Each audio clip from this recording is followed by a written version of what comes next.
What's up, guys? Terry and Trey out here in LA. Magic Johnson's behind us. Yesterday went to the statue. Yeah, the statue. Yesterday went to the Clippers game, and a certain somebody had his career high. Marcus Morris, 38 points, incredible.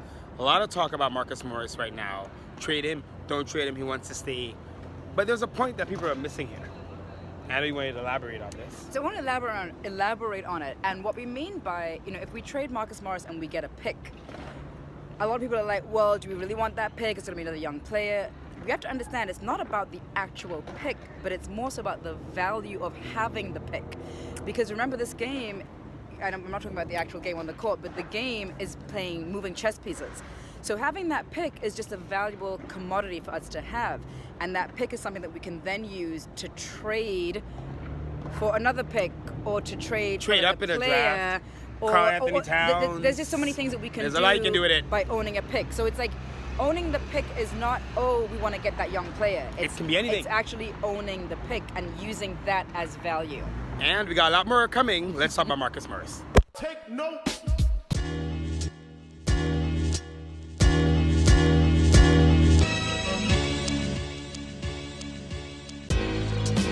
Big Beach. We're here. My man, Alan Houston. It's different this time.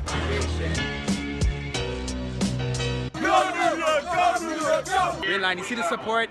Lots of New York support. We got quite a few players from the Clippers out, so that may be to our advantage. We'll see what We'll happens. see. Listen, I'm taking over. It became the LA. They got to give us something.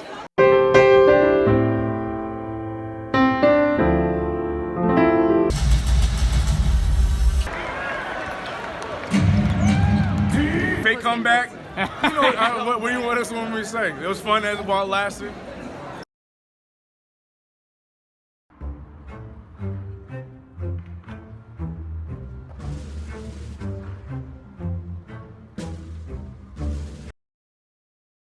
Hey guys, so it's bright and early Monday morning. Not so bright and early, but it's LA time. And we want to talk about the Marcus Morris trade rumors that we are hearing. So we all know Marcus Morris is probably the best player on the Knicks as of right now. Yeah. He has a one-year deal, which is about to be up. Yeah. And he is worth some value.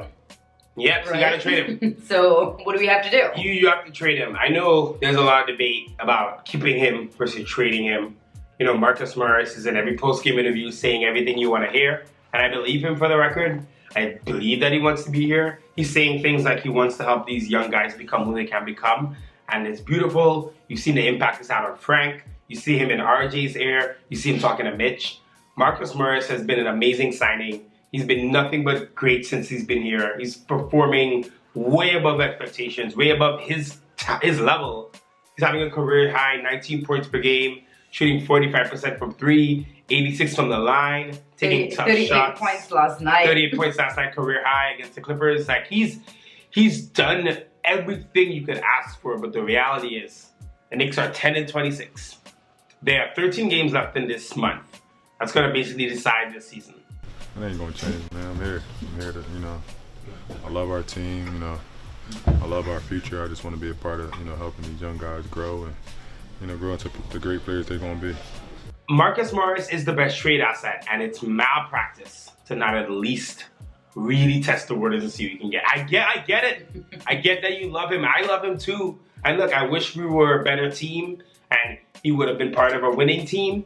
But right now, to just lose Marcus Morris potentially for nothing, just on the word that he wants to stay here. Remember, he wanted to go to San Antonio. I was just going to say, he had a handshake deal with San Antonio Spurs, and that didn't work out. So that's the thing. You can't, listen, man, that's what I'm saying. I believe him. But you never know what's going on. Things could change. Remember when KD was coming?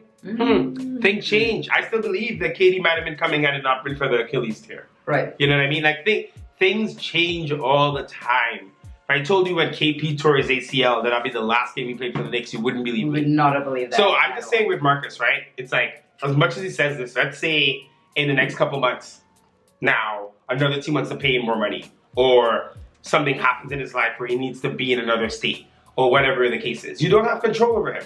You're basically going on his word and you never know what could happen. So let me ask you this. What would you like to get in return for him? First round pick. First round pick. I think a good team can give us a first round pick. Get him in there and and get him a chance to go play for a championship. Well, I was gonna say so to me, him being our best player, he's older. He's 30. He's 30. Right? So he definitely could be an asset to a team that's trying to make a playoff run right now. Big asset. Right? He's huge. Look how good he is. He's going to be big for anyone off the bench. So it does make sense for him also in his career to go play for another team that he's going to get somewhere quick, because if he stays with the Knicks, it's not happening for us right now. Or next year. It's going to be a few years. So then that means if he's really saying, oh, I want to stay being a Knick, which all players say that, right? Well, not really, though. That's a weird thing about Marcus. How many players say they want to be, like they really want to do this? That's why we love RJ so much. Few players ever are like that about New York, which is why there's so many fans are kind of like. That was RJ saying that at the drop, like, oh, I'm a Knick. But how many else? I've never heard Kevin Knox say that. I've never heard. I'm just saying, like Marcus Morris being, for a franchise that's had players not want to come here forever. For how long have you been hearing, don't want to be a Knick? Kawhi Leonard said 2 days ago he had no intention of joining the Knicks. Listen, Marcus Morris could go, we could get rid of him. He could go play for another team, make that playoff run, maybe even win a playoff with, depending which team he goes to, and then he can come back. It's very possible for the Knicks to actually trade him and get him back. Is that realistic? I don't think so. It's like I said, it's legal under the CBA, so that's good to know. But you trade Marcus Morris to a contender. Let's say he goes to the Clippers and they go win the championship. Now it's the offseason. Does he want to come back to a losing franchise? One. Right. He has 29 other teams to choose from, or the ones that have cap space. He can go anywhere. Not to mention, here's something worrying. Let's say you keep Marcus Morris. Then your boy, Steve Mills, signs him to 3 years, $70 million. The Timmy Hardaway Jr. deal. Are you happy then? Are you happy because Steve Mills he had a great season? It's like, oh, Marcus, man, you're it, man. Let's pay you. And then guess what? Marcus turns 31, 32 and starts declining. He's at peak value right now. Like I said, I would definitely be down to trade him and maybe get him back for like a good deal. I love that he wants to be here. And I'm not saying trade him for anything. Like, if it's a second round pick, I would actually say keep him. Right? If it's not going to be a good deal, keep him, his value to the guys. Because so much of this is off course. So he's good. The thing is, what I'm sensing is that he's good for the team. Like, he's good for us. He's really, developing our young guys, being a veteran, and a great player. Can give us some points, can give us that beast mentality, that dog mentality on the court. But is he more valuable for us? As a pick. As a pick. Yeah. Not to mention, Kevin Knox played 6 minutes last night. And so Kevin Knox has not had a good sophomore season. There's no reason. I mean, listen, Morris is so much better than Knox. There's no justification for playing Kevin when Morris is here. Right. We're not going far this season. Even though, like I said, we got to see where these 13 games go because Miller's been doing a great job. We're 6 and 8 under him. Really good after last night. We had a blast of that game. But it really comes down to being realistic. It's like a fairy tale, I think. This idea of like, oh my God, Marcus is so amazing. We're going to keep him. We're going to become a good team, blah, blah, blah. The truth is, you have an asset right now that is wanted by the rest of the league. I heard Philly might be interested as well. Good teams will give you a late first round pick for him. Take that asset and run with it. Marcus Morris is not good enough to lead us to the playoffs. It's not, this is the thing. It's not like we are in the playoffs with Marcus Morris. Now, have you been like a 6 seed or a 7 we seed? need another star. We would need another star on the team. We would need another player as good as him. Right. In another position, obviously. Exactly. For us to get for us to be fair.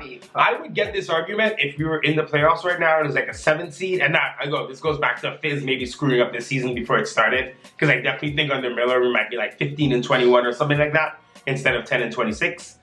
But it just comes down to this is just bad. Don't get attached. Don't get attached. Attach him out of there. I mean, what are your thoughts on just that idea of like, are you touring? I don't know. I mean, I do like him. As I said, I like him. He gives us points. He's a veteran player. He's definitely a good mentorship person for all of the team, and we've seen that interaction. I definitely think that Marcus has been valuable to us, but he could have more value trading him. I really don't know. I mean, he's the best player on the team right now. He's giving our young guys a lot of good veteran leadership that we need. I almost feel, actually, if he gets traded, then we're kind of lost. Who's our next guy?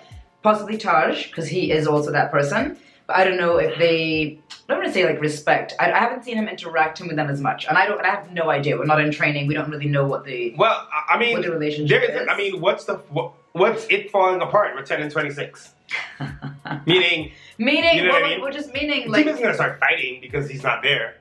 They're not, but I still feel that he is kind of maybe the glue holding a lot of people together. I could see that. That's a good point. Listen, I agree. Like, this is the thing, the hard part about it, right? Yeah. I love Marcus Morris, man. He's been so good. But, man, if you keep him and then he leaves in the summer because he doesn't like the money you offer, or he just finds a better situation, like he left the Spurs, you're left with egg on your face. You look like an idiot. You look like an idiot franchise. You could have gotten a first-round pick for a guy. Instead, you just trusted his we just word. like we should. Instead, we just let it ride. Instead of actually getting something for it. He left. Nothing happened. End of story. This happened with guys like Noah Vonleh, Kyle O'Quinn, in the past, where we were just not able to pull the trigger. Pull the trigger this time. Now, the Knicks, over the next 13 games, miraculously win like 9 or 8. Then you like keep him. No, my thing is then we need him on the team. Then we need him on the team. Clearly, he's the best player on the team. But I think it's asset malpractice. I said it. I stand by it. I know the NBA is a lot of numbers and figures and not personality as much. Sometimes, you forget that there's a human element to it. And I'm not saying just trade him wherever. Talk to him. I know he wants to stay, so you just explain to him, Marcus, here's the deal. We want to bring you back next year. Right. Right? So go do your thing. And then we'll bring you back. If you want to come back, we will make sure we pay you the right money you deserve, and you're going to be here. We're going to sign you to a 2-3 year deal. Right. You can settle in New York. Okay. But the truth is right now, go get your chip, bro. Go get your chip. I guess that makes sense. That makes sense, man. I've seen this happen too many times where the Knicks hang on to guys for the sentimental value. Right. And then their value just and then they disappear, and then we got nothing for you. Look, Trey Burke, no value at the end. Alonzo Trier is going to have no value at the end. KP's value was the lowest it had been by the time you were traded. Courtney Lee, no value at the end. Kyle O'Quinn, we brought him up before. This happens over and over where we get so attached to guys, and then in the end, they never end up turning that value back to us. Learn from your mistakes. Peace. It's Terry and Trey, and you know the vibes. If you like the show, please subscribe. And check out some of our other stuff. Click right here.